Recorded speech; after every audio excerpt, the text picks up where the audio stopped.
Hey, it's Jack, and this video is called The #1 Simple Way to Be More Yourself. Hey, my name's Jack Butler. Welcome to my channel. If you're new here or you haven't yet subscribed, come on, let's do it. Hit the subscribe button and tap the bell notification so you hear of new videos as soon as they come out. I release at least 2 new videos every week on relationships, authenticity, and personal growth. All right, so let's get into this. I want to start by sharing a little story with you, which was it's more like a recurrent story from my childhood. One of the things that my mum was very good at doing was offering to make hot drinks. Do you want a cup of tea? You know, I'm actually a bad Brit. I don't drink that much tea, but believe me, lots of Brits do. And my mum would often say, hey, do you want a drink? Or do you want a hot drink? And normally I would pause and look a bit blank, like I'm thinking about it. And I remember that she would sometimes say, oh, come on, how hard a question can that be? And of course, at one level, she's absolutely right. There are plenty more complex questions when it comes to relationship, for example, patterns, wounds, climate change, global governance, all these sorts of things. There's so many more complex questions than do you want a cup of tea or do you want a hot drink? And I'm double clicking on this because it wasn't actually just a straightforward answer to me. And to some people, it might be a very straightforward answer. If you love tea and basically you'll have as many cups of it a day as, particularly if someone else is willing to make it, the answer is yes. But for me, I didn't have such a pure love of tea that I just could, would drink as much of it as I could. And also there were other questions that would come up for me, like tea, often hot drinks, they have an effect on my bladder. So it often means wanting to go to the loo quicker and more. Tea also has the, cool, there's a dog running here in the background. Tea also, or just, hot drinks generally, it's like, well, what am I about to do now? Am I going to be staying in for longer? Am I going to be going out? Do I want to wait to have that made? I don't actually find hot drinks that refreshing, prefer cold drinks. Do I actually want to be social with people, or do I just want to have a drink on my own? That's to say, for me, sometimes what can seem to other people like a simple question, there can be a little bit more in it for me. And I'm not even making any commentary as to whether this is a pro or a con. I think it's a strength in certain situations and probably a weakness in others. But it's also me. It's also kind of true to me. And when I shortcut that process, I'm often less satisfied with the result. So if I just say a knee-jerk yes or no to be on someone else's timeline, I actually generally don't make as good of decisions. And what I didn't know back then that I maybe know now is that it could be okay just to say, hey, can you just give me a few minutes and I'll come back to you? And then I get a moment to gather myself, be with myself, run some of these questions that have come up, and just actually notice what is true and authentic for me. So let's put this into your life. The most simple way that you might be able to be more yourself is to just honor your knowing and honor your timing. Honor the time that you need to come into right alignment. And that might be with a question someone's asked. That might be with an opportunity that's come into your field, a person to relate with, a career move, a promotion. And it might just be small things like deciding what you want to watch next on Netflix, or deciding whether you're going to sit down or go in the garden, or what is it that you want to eat for lunch. That we have different timings that those sorts of things take. Some people are really good at making on the spot right decisions about a lot of the sort of smaller things in life. What am I going to eat for this meal? What am I going to wear? Which birthday card am I going to choose for someone? And for some of us, those smaller things actually are more difficult, but we're actually better on some of the bigger decisions, like the decision to change career. When it's right, we might be like, yep, it's right, I'm going to do it. Other people may stay in a job or career for years and decades that doesn't really serve them because those bigger decisions feel much more risky to them. So it's just saying, again, no right and wrong with this. It's kind of like permission to be yourself and permission to know what is your true process. What is the way that you need to honor yourself? Some of us, we need to externally process. So we need to think out loud and have someone hear it in order to get clarity on things, right? So we're processing externally with someone else. For some of us, we're more apt to be internal processes. We need to get quiet, alone, in a room, We need to tune out from other people, and we need to tune into ourselves. That's the path of our knowing. That's the path of honoring our timing. So, you know, all of this is like information that's available to you when you really start to tune into it. You start to notice, how do I make my best decisions? What actually does feel like a right time to me? What is it like if I ask someone to say, hey, thanks for asking, just give me 5 minutes? Maybe I'm gonna have to put up with their impatience. Maybe they, because it's an easy decision for them, they're gonna find that kind of strange. But part of being authentic is that at a certain point, you become less concerned about whether other people find what you're doing the right thing to be doing. It's like authenticity starts to have its own reward, and ultimately there's a freedom in allowing each other to be ourselves, right? So anytime that we are dishonoring someone else's process, you know, it may be that that's our own edge of development in there, and that we dishonor others in their process because we're actually dishonoring our own, that we would never dare to take 5 minutes to think about whether we wanted to, you know, watch something on TV or drink a particular drink. And it may be therefore that we end up responding more to other people's timings and needs. Now, of course, when you're in a family, when you're in a relationship, when you're in a business partnership, or you're part of a work team, it may not be that every decision can always be on your timeline, right? It might be that as a group, yeah, we need to make this decision now. The parameters have changed and we've got to respond to something. But I'm talking about a direction of travel rather than an application in every particular instance of your life.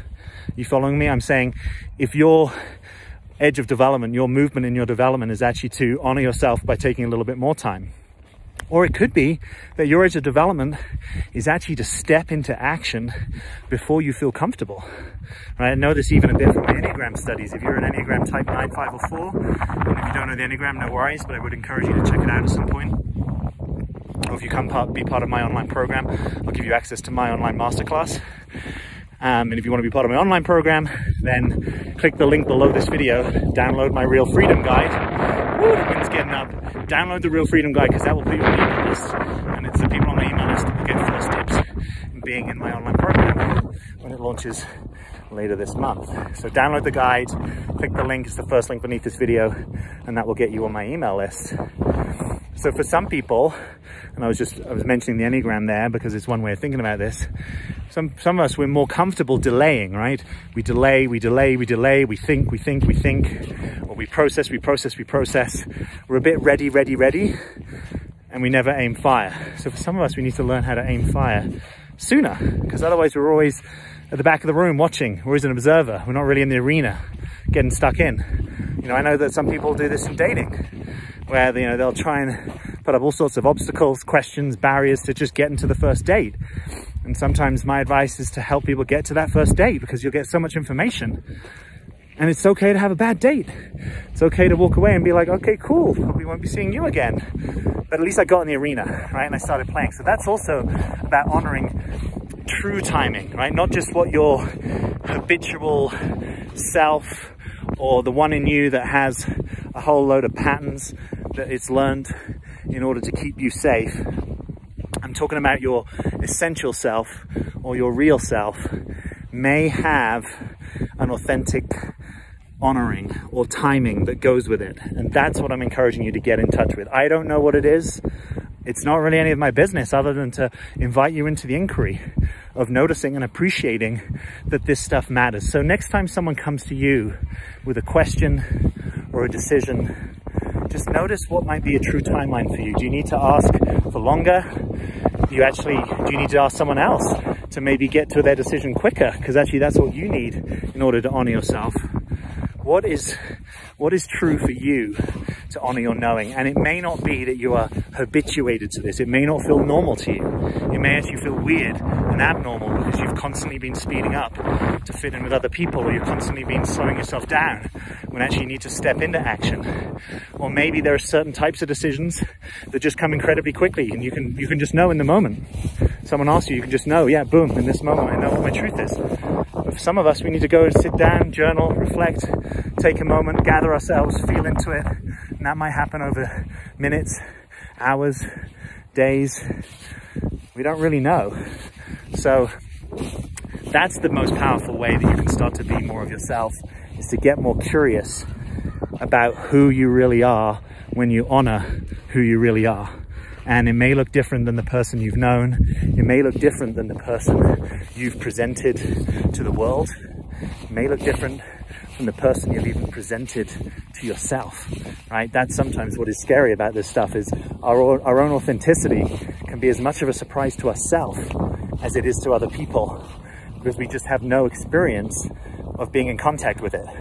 What we have is a self-image and a self-concept, right? Maybe you've known yourself as a busy person. I always knew myself as a busy person, to get things done, make things happen, catalyze, energize, motivate, step forward, make a difference, make a change. And there's something really beautiful about all those aspects and energies of life. But it's just, if you only know yourself in that way, you're normally limiting yourself. You're normally limiting yourself to your past, which is to a habitual way that you've become known to yourself, which actually may not be true now. It may not have even been true then. It may be that it's what you needed to survive your childhood, or get on in your early life, or have a sense of differentiation from your peer group, or your parents, or your college, schooling, family. Maybe that there's all sorts of things that go into you showing up in a particular way. But the beauty of this age, where we get to be more real and authentic and essential with one another, where more and more people are part of this conversation. You know, I remember the day in business when if you didn't have a landline number, people wouldn't take you seriously, right? Nowadays, you don't even necessarily need to have a cell phone. You just have an Instagram account or some place online where people can connect with you. It's remarkable how the scripts of how people live their lives, how they make money, how they make meaning, who they get to relate with, those scripts are the most open for most of us. I'm certainly speaking in the Western world, and I think I'm also speaking globally as well, that they've ever been. And that's a remarkable opportunity. And it also comes with responsibilities, right? Opportunity and responsibility tend to run together. So there might be a responsibility that you have to tune in and attune to yourself more deeply than you've given yourself the permission to, for you to actually notice what is the right timing for me when it comes to responses, decisions, and my own guidance. And I want to submit to you that any time that you take to be in that inquiry will be time really well spent, because this stuff happens every moment of every day. Someone is asking you, do you want a cup of tea? Right? Or an equivalent of that, many times over, in many dimensions, and in many ways with much more complexity than that question. And you don't get closer to yourself, you don't get more fulfillment in your life by ignoring what is the true and right timing for yourself. You get more in your life by really honoring, let me just notice, what if actually my whole life I've just been doing a little thing with people that isn't actually true to me and just takes me a little bit away from myself. And every time I do it, I get slightly further away from myself. What's it like for me to give myself permission to try something different, which might be like getting a little bit closer to myself? What's it actually like when I give myself that permission? And just see. I always say this to my coaching clients. Anything that you've done habitually, you can always go back to. Anything that you've done habitually, you can always go back to, because you know how to do it. You've done it probably most all your life. So it's in the locker. It's not going anywhere. You earned your stripes with it. You can always deploy it anytime you need. But now might be the time to try something a little different, to take a little bit longer to dwell in the essence of you, in the way that you need to respond to the world, in the timing and the way and the manner and the voice that feels true to you. Not to push other people away, to be rebellious, to make them wrong. That's still a reaction. I'm not talking about being a reaction to people. I'm talking about being a true response to yourself and to life. And the benefit of that is you get more ease, more relaxedness, more energy, more alignment, less noise, less distortion, less inner critic, less confusion, less doubt, less anxiety, less anger, less passive aggressiveness, less of a lot of things that you probably want less of in your life, because it's kind of like you're in alignment. You know, most of us don't listen to real radios anymore, but you know the old radio where you tune in, right? You tune into the frequency. Until you do that, what do you get? Static. For most of us, for a decent amount of the time in our lives, myself included, we're in static, right? We're not quite in alignment. We're not quite in our true response. We're either sped up or slowed down. We're knee-jerk. We're conditioned into certain reactions. We say things, but we're like, that maybe wasn't the true thing for me to say. Now, all of that is totally welcome and accepting. None of this is about making that wrong. It's just a powerful invitation into allowing yourself to see what it's like when you don't do that. And it might be that you only notice that after the occasion. You may reach out to a friend and say, hey, notice when you asked me about my political opinions over dinner, I shared what I thought you wanted me to say. But actually, there's a few things that would have been truer for me to say. And if you really want to hear them, I'm willing to share them with you. But I just kind of want to know that you actually want to hear them because they're different than how you hold this. That might be the real thing to say. Or you might say, last weekend when we got together, I came away from that experiencing noticing I felt a bit empty because there was part of myself that I wasn't really willing to share. And the reason for that was I felt a bit nervous that it wasn't welcome, or I had a bit of judgment on the thing that you were sharing with me and I didn't want to reveal my judgment to you.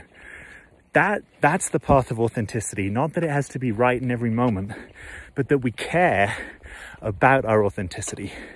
And sometimes that means we take a moment and we redo, or we take a moment and we kind of repair in some ways. We sort of repair with the version of us that showed up that maybe wasn't quite the truest expression of us. And we kind of clean it up, or we offer something different.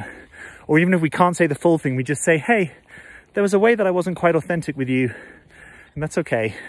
But if you're curious about that, I'd be willing to share more with you. Now you might say, Jack, who talks like this? Who are your friends? What are you doing? And yeah, in some ways, I'm talking about a countercultural way of communicating, absolutely. But nearly everything that I teach on this channel is a countercultural way of being, right? It's not consensus reality. It's not culture at large. It's subcultures that you and I, in our small worlds, can be part of creating and co-creating. Even if we do it just with ourselves, even if we do it with one best friend, or even if we do it with someone that we don't know that well, but somehow because they don't know us that well, we feel more comfortable to be ourselves. Like, whatever's the truth of that, why not have more of it? Doesn't mean that everyone else has to be on board. Doesn't mean you need to do it with the barista in Starbucks. But I think what you'll find is the more you do it, the more you tune into what you really want and the authentic impulse, who you are, honor your timing, honor your knowing, kind of relax the need for someone else to get you. The more you do that, the more you'll want it, because it will be its own reward. Like, authenticity is its own reward. Presence is its own reward. You don't need to have anyone else get why you want to be present. You might just notice the more I'm present, just the more I like it, the more that what comes out of my mouth feels worth saying. It feels true and resonant. It doesn't feel conditioned and habitual. It's not something that I've been saying for 10 years. When I actually tune in and notice it wasn't even mine to say in the first place, right? I just took it in from an ex-partner, or maybe a parent or an aunt or a teacher or my favorite celebrity. There's something that I say that actually isn't true to me. It's true to someone else. And that's okay. It might be a really powerful thing for someone else to say, but we're talking about what's your authentic power, and that's in something that's probably more authentic to you. So you just get curious. You notice the things you say, and you notice afterwards, was that true expression? Or did I leave something out? Or did I add something in? Or was I kind of borrowing? Is that something that's actually, it's on loan from someone else and it's not real and true to me? And if you notice that, then you get the opportunity to do over, either by making another communication or just noticing, oh, next time that comes up, I'm going to want to respond to that in a different way. And by the way, all of this gets easier the more you drop into your own authentic pacing, your own kind of authentic expression. It's the need to respond kind of quickly and without pause and without silence. And that's often what has us being less authentic, because authenticity takes time, right? It's not just that blah, blah, yeah, blah, is authentic, right? It's not just that every little thing that comes into our head, every thought that crosses our mind, every habitual way of responding is authentic. On the contrary, really, we're talking about authenticity as an unhabitual response, as a non-conditioned response. And for most of us to not be conditioned, we've got to slow down, right? Because we're not even aware of the extent to which our lives are governed by our own automaticity, our own being automatic, right? Gurdjieff, the mystic who was an important part of the transmission of the Enneagram into modern times. You know, forgive him the gender bias, he said, you know, man everywhere is asleep, man everywhere is automatic. And I remember coming across that for the first time and sort of being like, I don't really feel that automatic. And maybe I wasn't the most automatic person, but just the more you get curious and notice, it's like, wow, there are so many ways that I'm automatic, and I'm conditioned by my culture, by my upbringing, by the people around me, by expectations, by standards, by subcultures I move in. And again, I'm not making all of that wrong. I'm proud of my cultural heritage. I'm proud that I grew up in Britain. I think it's a great country. I love it. I love going back there. And there's also a way that you can honor your roots and your heritage and notice the ways that it rubs up against your own authentic expression, or that there's things you might just need to relax. You know, for me, it was ways that I would sort of be overly polite, kind of overly up in my head, make things cerebral that weren't really about being cerebral, and having to learn how to relax that a little bit. Not that it is completely not there, but just relax it. You probably have some similar things. You probably have ways that you had to survive childhood, to stop getting bullied, or just because you needed to be liked and loved and approved of. And there's a stage of development where there's absolutely true, right? For most of us in our early years, teenage, early 20s, we just need that. It's like, that's part of, you know, moving away from our parents and being able to leave home and belonging and being part of something. It's really important. But for most of you watching this right now, you might be at a stage of development in your life where actually that need to belong is a little different. Or it might be that it's weighed up against a desire to be more true to the unique expression that is embodied and incarnated in you. That there's a uniqueness in you, unique in all time, unique across history, unique across geography, and unique because you who you are now is not you who you were then. So it's unique in this moment.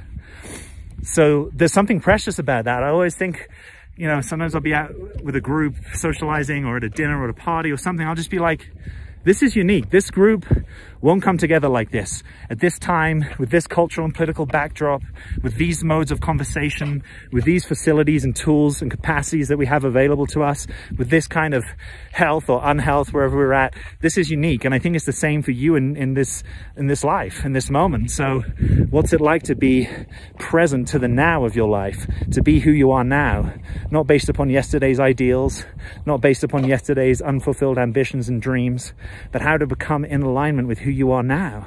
And often it just takes dropping stuff, dropping stories, dropping narratives, dropping unfulfilled promises from the past, and just getting current with yourself.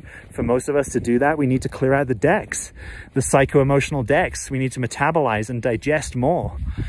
I do this quite a lot, and I'll still surprise myself at times. I'll hit my journal and I'll be like, wow, I've just been walking around with so much undigested life. So many thoughts, wants, desires, mini ruptures, things that I've been part of, places where I went to sleep on myself, places where there was something I should have said or wanted to say but didn't know how to say it. And all of that stuff needs metabolism. Otherwise it just kind of hangs, I think, in our psyches and in our bodies, and it stops us being more true to the now in this moment. So maybe where I want to kind of take this is to invite you to be more in the now of your own inner experience. Kind of huddle with yourself a little bit more. You know how you'd be with a good friend, kind of listen to them, attune to them, notice them, care about them, prioritize them in some ways. It's like the opportunity to do that for yourself in a more meaningful way in service of your own authenticity. And your own authenticity, by the way, I know this because I am lucky in my life now that people listen to some of the things I have to say, and I know that your own authenticity is a beacon of inspiration to other people in ways that you'll never know, right? Just ways that you've given yourself permission to be or to express or to show up in your life or to make a living in a certain way, that can be its own form of quiet inspiration to other people. And I throw that in because in my experience, the path of authenticity isn't an easy one, right? If you wanted an easy life, you might not just go after your own authenticity. You might go and live in your conditioned self and the cultural expectations that you grew up with and kind of live out that life. But if you follow the path of authenticity, there are great rewards, but it is also a path of struggle in my experience, because you're constantly noticing places that you're not authentic, and you're distinguishing them and you're relaxing them. Not like it has to become an obsession, but you're basically more aware of yourself than most people are. because you're tuning in and noticing and caring, like, when I talk, is this true for me to say? When I move in a certain way, or I move at a certain pace, or I relate with certain people, is that true for me? And so it's a more examined life. You know, Socrates said the unexamined life isn't worth living. So maybe you're in good company, but he also had a pretty rough path, right? And I'm just putting that out there because if there are times where in following your own authenticity, it's been hard for you, I feel it, I get it, I've been there, I am there. It's real for me in my life. Ongoingly, it's real for me. So I get it. I honor you because it's not an easy path, and it's not necessarily a path that everyone will get. But also be aware that there are ways that you will support other people just by the breath that you take and the step that you make and the words that you say. You will be an invitation for other people to create more space in their own lives, to be themselves, to honor themselves more, to trust themselves more, to appreciate themselves more. You know, I've had people hit me up who've been in very conventional careers and who've reflected to me the fact that I had a very conventional British education and did well with it and had expectations of what I would do with that and kind of followed a different path, for better or for worse, that has been an inspiration to them, that has given them permission to take on difficult conversations with colleagues, employers, family members, to walk to a different drum beat, to your own drum beat, to the drum beat that life gave you. I don't even take it too personally sometimes, that what is wanting to live through each of us is not just of us.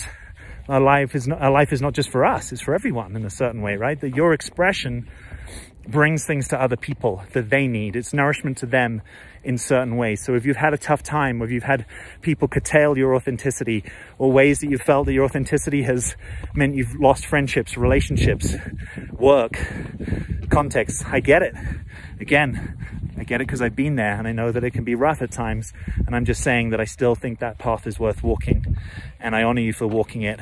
And I want to be a clapping pair of hands at your side, and a quiet, calm, supportive hand in your back to say it's worth it and thank you.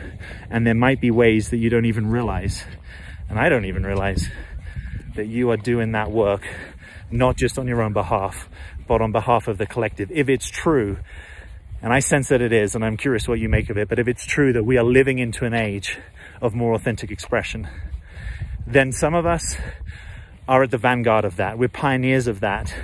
And we also pay the price. We pay the price that it's a little bit more difficult to walk that path, that we're pushing up against more structures of conformity or more structures of history. But just remember, you're walking that path for all of us, because we all, in the fullness of time, and even people that you'll never meet, and even maybe in times that you'll never know, that as more and more people have the opportunity as a birthright to live an authentic life, an express life, a true life, a life of right path, right engagement, right vocation, right relationship, that as those things become more possible for more of us, there are some of us that we will owe the debt of history for that work. And I think you, if you're listening to this video as we nearly hit the 30-minute mark, you are part of that. And so thank you. I thank you for being part of this community, and I thank you for caring enough to give time to your own education in doing something that might be more true and real to yourself. I'm sorry if you're struggling to hear me. I know the wind's picked up here, but I've been on a bit of a riff, so I wanted to go with it. I'd be really curious what your experiences are. Are you putting up what I'm picking? Are you picking up what I'm putting down? Does this make sense to you? I'd love to know what your own experiences are of stepping out or being more yourself or trying things. Have they worked? Have they not? Let me know. Give us a comment. And I also want to invite you to download my free guide, because that will put you on my email list. The guide in itself is super valuable. I've had great feedback. It's deep. It's meaningful. It's about really being more yourself and what that takes, what obstacles, what lessons and learnings you might encounter on the path, but that path is worth it. It's called the Real Freedom Guide. So just click that link and download it. That will also put you on my email list. And the advantage of that is that I'm going first to my email list to let them know about a unique offer to join my new online program. That will be made going out over email over the coming days and weeks. So if you want to be part of that, click that link, get on my list, and I look forward to doing more work with you. As always, I'm Jack. Thanks for being here.